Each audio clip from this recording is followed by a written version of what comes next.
All right, so the 2025 New Orleans Saints went what 6-11? Not mistaken. This was a team that played very good defense for the most part, held their water, a little above average, better than middle of the road for that matter.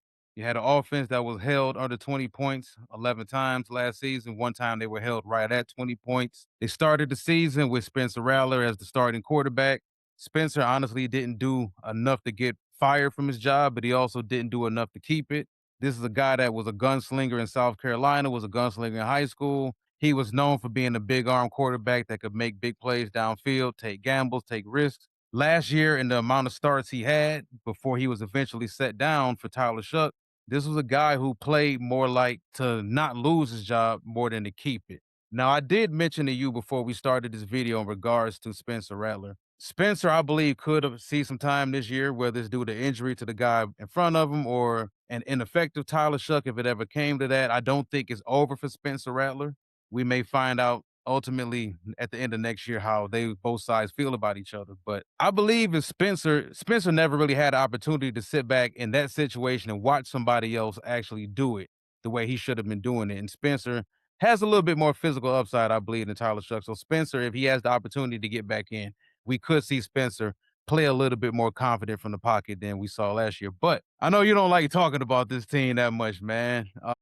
I mean, who They does? w listen, they went kinda stale, and I get it, but this is a team that had a lot of bad history. Ultimately, before Sean Payton became head coach and they made the gutsy move to bring in Drew Brees off of a shoulder injury, shoulder surgery, and we all know Yep. the rest is history there. Even after that Super Bowl appearance when they beat the Indianapolis Colts, they never went back. Now, they had a very, very questionable year where, they coulda, shoulda, woulda beat the Rams in the conference championship, and the Rams went on to be held to what, 6 points by the New Yep. England Patriots, if I'm not mistaken. So this is a team, an organization, I believe that once they got rid of that stench of being the Saints of the late '80s, the '90s, once they started winning, they understood exactly what the formula was. Now they're trying to rebuild the team kind of in that same identity. They're still investing high first round picks and linemen. They took Kelvin Banks, the tackle out of Texas last year. They also took Talise Fuaga, the right tackle out of Oregon State the year before.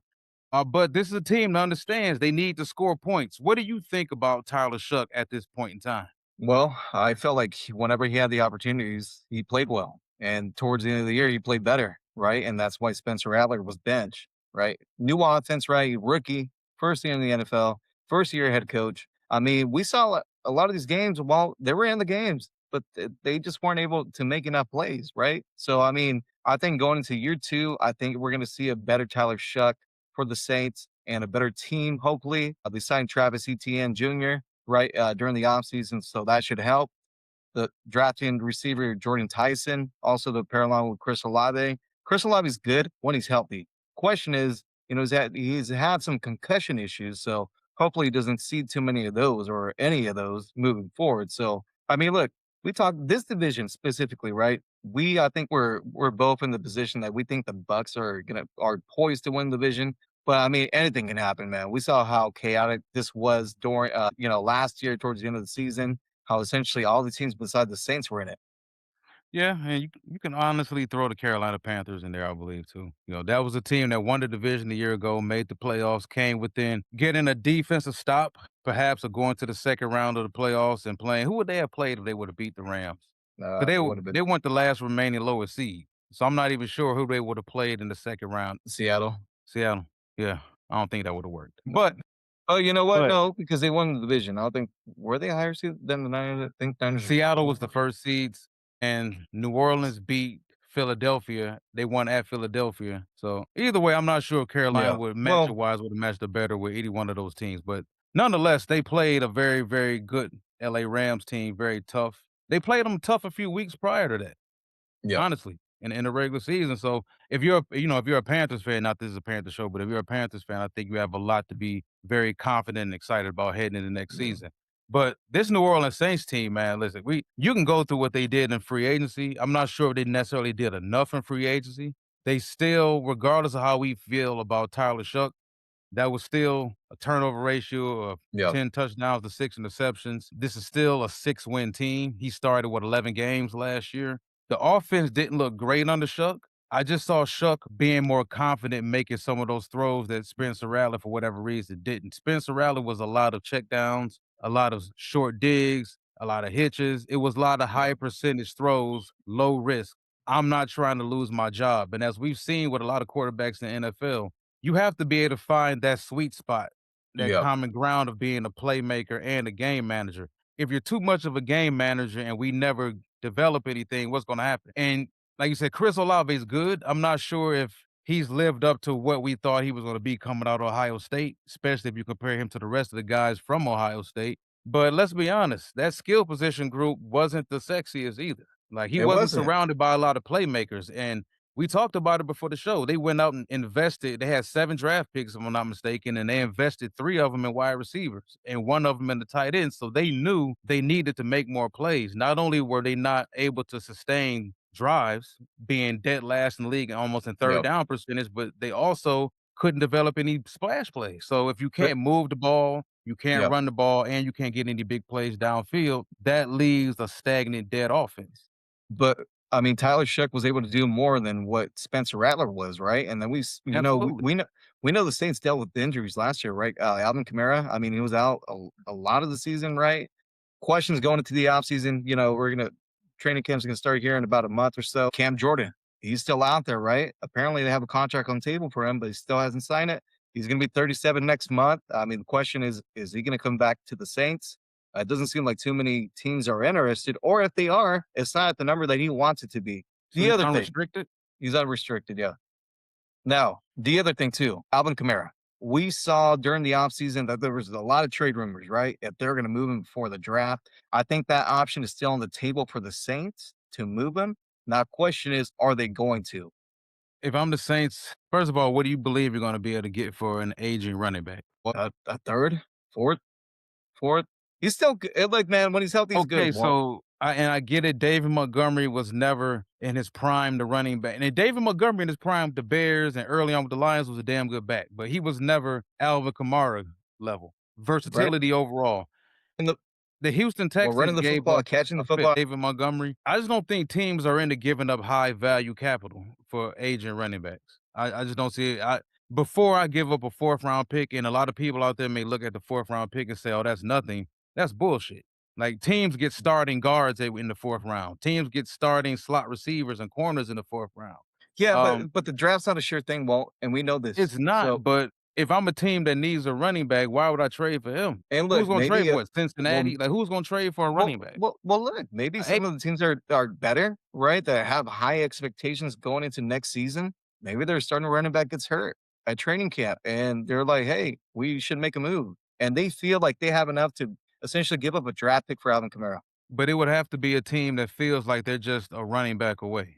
A good team that their starting running back goes down. But the majority of these teams now, Walt, it's a two back system. The Chiefs never did it. We've been saying for years we thought the Chiefs would trade for this guy, trade for that guy, draft this guy, draft that guy. I remember we talked about the possibilities of the Chiefs drafting Bijan Robinson if he had failed at that spot, or Yeah. the possibilities of them trading up to get a guy like that. I just don't. Nobody wants to pay a young running back. Well, Like, I I just don't mean, see it. Like you can find somebody. I may not get a guy to give me Alvin Kamara's production at his age, but the ticket on him also matters a lot. well, it You doesn't know, matter and I even if it's a 6th round draft pick, right? Like, damn a are they gonna 6. well, I mean, it doesn't any draft pick, right? The question is, are teams gonna be interested to make the move for Alvin Kamara? Do the Saints want to move on from him? Denver, They just re-signed J.K. Dobbins. he ain't never healthy. They got R.J. Harvey. Can't trust him either. So, I don't know. I Teams value this draft capital. You notice out of the NFL, the MLB, NHL, NBA, I think we see the least amount of trades in the NFL. yeah. Like they But value I that draft capital a lot. well, regardless of what draft pick, team would give, I think that option is still on the table for the Saints, and I think there would be some teams that would be interested.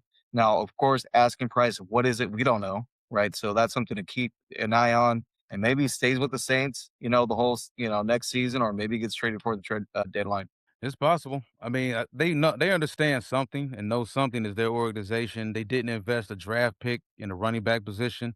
Yep. Even though I still believe that if there was a possibility, Jeremiah Love was there for them at that spot that they took Jordan Tyson, which was the 8th pick, they would have taken Jeremiah Love. Now, outside of the Ricky Williams trade made by Mike Dicker, we don't necessarily see the Saints trade up a whole lot to get anybody. Yeah. And I believe Jeremiah Love was projected as like a mid first round pick until his name kind of caught extreme fire the past with the I would say the last 3 weeks leading up to the NFL draft. And Hmm. if you look at their draft overall, they understood the assignment. This is a team that just could not score off on offense. I mean, score offensively. Couldn't generate any big plays via the passing game or the rushing attack. So they go out to get Jordan Tyson, a guy who a lot of people had mocked as the number one wide receiver in this class if it wasn't for injury. A Christian Miller, big defensive tackle out of Georgia. They go back to back Georgia picks with taking tight end Oscar Delp out of the 3rd round. They got a guard, Jeremiah Wright out of Auburn in the 4th, right along with another wide receiver, Bryce Lance from North Dakota State, a very big, fast wide receiver. So they understood. And then getting Lorenzo Styles, the safety out of Ohio State, you can question how good of a player he was overall. You can say, well, he played in that Ohio State defense. Look at the front seven he had in front of him. Look at the corners he had outside of him, everything. Lorenzo Styles still wasn't a liability on that defense. And this is coming from somebody who lives in Big Ten country. I see damn near every single Ohio State game every weekend live. And Lorenzo Styles, while he wasn't the biggest impact player, he was a damn good player. And you can say the Saints can draft really well. I don't think there's any arguing that. Doesn't mean everybody they pick this year is going to be a starter, but I like everybody that they picked for the most part. So, and we're just projecting it, and you look at their roster, you go through ourlast.com, they have Jordan Tyson currently slated as the starting wide receiver opposite of Chris Olave, with Bryce Lance, oddly enough, the rookie from North Dakota State, slotted as the 3rd wide receiver with former Washington Husky wide receiver Jalen Polk. So they've got some speedy athletic guys, I think, on the outside now who can help out Tyler Shough or Spencer Rattler or whoever the quarterback turns out to be moving forward. We talked about the offensive line. Eric McCoy, the center, is still one of the better centers in all of football. Cesar Ruiz at right guard. They invested a 1st-round pick in Talise Fuaga out of Oregon State a couple years ago. We all know they took Kelvin Banks in the 1st round, pick 25 last year. So we may crack jokes about the Saints, but the Saints have a plan. I don't think they're just some blind organization out here just moving around. There's still that question mark hanging over the quarterback position offensively, as well as, the head coach. You look at the Well, head coach, you look at Brandon Staley as the defensive coordinator. Staley is a damn good defensive coordinator. You can question what he is as a head coach, but you and I talked about it before the show. That Saints defense did more than their job last year. They could yeah. have won with that team if they had just a little bit more offense. So, I mean, they have a plan. I think the tackles are set for them with Fuaga and Kelvin Banks. If the wide receiver, out of all those wide receivers, you're hoping at least 2 of them hit. You hope your 1st-round pick hits, for I damn think sure. I think he's gonna hit. Yeah, and if Jalen Polk can stay healthy, the other guys that you did invest picks in, Chris Olave, he's a guy that can be 1,000-yard, 1,200-yard guy. I think if you give him some consistent quarterback play, everything to me for the Saints comes down to the quarterback position, if Shough is the guy honestly moving forward, and then Kellen Moore. Kellen Moore is one thing being a really look at the defensive coordinator. He's better being that at his job. And Kellen Moore, we know how good the offense was in Philly the year that they went to the Super Bowl. Being a leader of men is different, man. And as much as people may look at Ben Johnson and say, oh, he's putting on, nah, Ben Johnson was a hard ass when he was here in Detroit. But here's the Ask, thing, ask though. the media here. But here's the thing. He's only been a head coach 1 year. We Mhm. cannot essentially judge his how he is as a head coach yet. We need to see more seasons as him as a head coach there. And like we talked before we started recording, look at the Philadelphia Eagles offense last year compared with Kellen Moore was there. Essentially the same core group. They did not play well. Same core issues too. But as far as schematics goes, they look better the year that Kellen Moore was the OC. Absolutely. They lost the So, OC. based off of that, I would imagine that we are gonna see some improvement from the Saints offense and, including the quarterback, Tyler Shough. I would believe so. Like I said, if you're just basing it on a guy, everybody isn't gonna hit the ground running like Bo Nix did. Penix, that's neither here nor there. I still believe if Atlanta had better quarterback play, Atlanta wins that division. If you look at that offense and what they have on defense, Jaden Daniels being a guy that took the Washington Commanders to the NFC Championship game as a rookie, we're seeing those fifth-year seniors, some of those guys that played 6 years in college, hit the ground running a little bit faster. To me, he looks more so, and it's crazy how long he played in college because he backed up Justin Herbert, and we know how long Justin Herbert's been in the league. He backed up Justin Herbert at Oregon State. I Yep. mean, at Oregon for that matter. But to me, he just looked like a guy who played enough football. He like a veteran. He like a young veteran. I'm gonna come up with a name for those guys. Those fifth and sixth year senior quarterbacks that come out of college and just look like a steady hand out there. They're stretch veterans. That's what they are, man. They stretch veterans. I'm 25 years old. I'm right outside of my prime, but you don't know how good my prime is because you haven't seen me play at a high level, not even in college. So it's still a question mark over me. And you're not paying me a whole lot. You didn't take me in the first round. So, I mean, if you're the Saints, you can ask yourself, okay, you know what? How do we feel about next year's quarterback class? Because if, say, for instance, this team goes out there and they're picking in the top 5, which they haven't picked in the top 5 in a second. If they're picking in the top 5, that probably means that Shough didn't play all that well, because it's gonna eventually come down to wins and losses. You can't tell me Shough threw for 3,800 yards and 28 touchdowns and 5 interceptions, but they lost 12 games. Like, that doesn't I don't think that's possible to happen for them. That probably means the defense was just awful or a bunch of coaching blunders. And we know coaching blunders can get coaches fired. So it wouldn't shock me if they were sitting in a position to take a quarterback next year because they're doing a pretty good job of building that team overall. But like we said, it's everybody in that division been bitching for a quarterback for the longest. Like Carolina took Bryce Young number 1 overall. There's still question marks around him not picking up Yeah. his fifth-year option. Baker Mayfield, he kinda beefing right now subliminally with the Buccaneers on his money. We heard about what he reportedly said last week, sides are nowhere near close. Atlanta had 2 quarterbacks, ended up with no quarterback. Well, 3 essentially, if you include 3rd. Exactly, so So, if anybody can get a star in that class, even the Saints, if Shough turns out to be the best quarterback in that division within another year or so, I can see the Saints being the best team moving forward because they have the most recent history of being successful. I think Well, we're still a Tampa couple didn't years. win a Super Well, Bowl. I still think they have a couple years to go to get in that conversation. Well, I mean, this they were held under 20 points 11 times last year. If they can average 27 points a game this year, which may be a lot for them, I don't know. That's a lot. But if they're slightly better offensively, you gotta think they're not a 6-win team. 7 or Maybe 8. they're 8 and 9. Like, where do you 7 or really 8. view them? Because they can probably split with every team in their division. 7, 6, 7 wins. This man went back to 6 and 11. They'll have back-to-back 6 and 11 seasons. If They that's the might. case, I then mean, Kellen Moore's but look, gone. nah, but I think 22 losses in 2 years? we can see improvements in Taylor Sheck and the record not show it though. I really 6 and do. 11. Yeah, maybe they win 7 games. Well, Oh, come on. 7 and 10, that's the difference. Who's yeah, getting the opportunity? If Dan Campbell went 3-13 and won his first year as head coach. If he had back-to-back 3-13 and 1 seasons, he's fired. There is no 3rd year for Dan Campbell. If they go but 6 and 11 again, there's no way he comes back as head coach. I don't believe it. well, that's to be seen. I don't know. I mean, how many times have we talked about in June and July about teams that we think are going to be bad and they play good? I mean, we know how much turnover there is for the teams that make the playoffs. So Well, before we I get out of I there, I have do a wanna take a look at the I defense, though. I have a sneaky suspicion that towards the end of the year, all these teams are kind of going to be bunched together again. It wouldn't shock me at all. And I think No, you're well, 1,000% right. we talked about their schedule. I think they only played 2 divisional games the last 4 weeks of the season, right?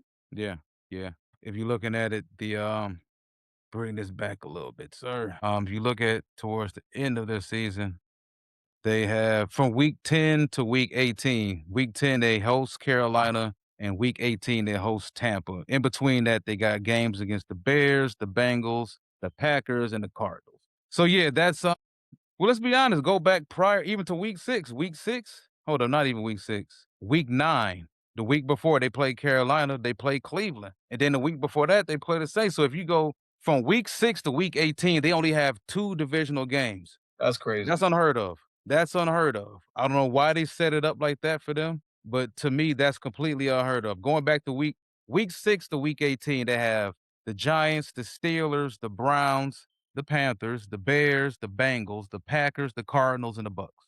So doesn't look like there's any easy wins in there. Those Cardinals Saints games can be barn burners for the odds makers. But as you said before, can they be pesky again? Sure. I Because I think think so. they added enough on defense. Defensive, I think they're gonna be pretty solid too as well, again. So, we know what Brandon Staley is defensively. So if they can get a few plays in there, we already know the league is about big plays, interceptions, strips, strip sacks, easy touchdowns, layups. And that's what we call bombs downfield. You can get what do they consider a big play in the NFL? Anything from 15 yards and out, 20 yards and out. If you can generate a decent amount of 30 to 40-yard plays per season, a lot of those turn out to be touchdowns. A lot of those turn out to be field shifting plays. Now Yeah. you go from being at your own 30 to at the opponent's 30. You're at least in field goal range. And a lot of this comes down to managing games too. So Kellen Moore got a lot on his plate this year. I think he may be fighting for his job. I don't know. I don't see him keeping his job at another 6-11, but it's very well possible. Got anything else for these people on these Saints that you can't seem to love enough? No, I think we talked enough about the Saints. All right, man. Join us next time where we will be touching on the Carolina Panthers. See you.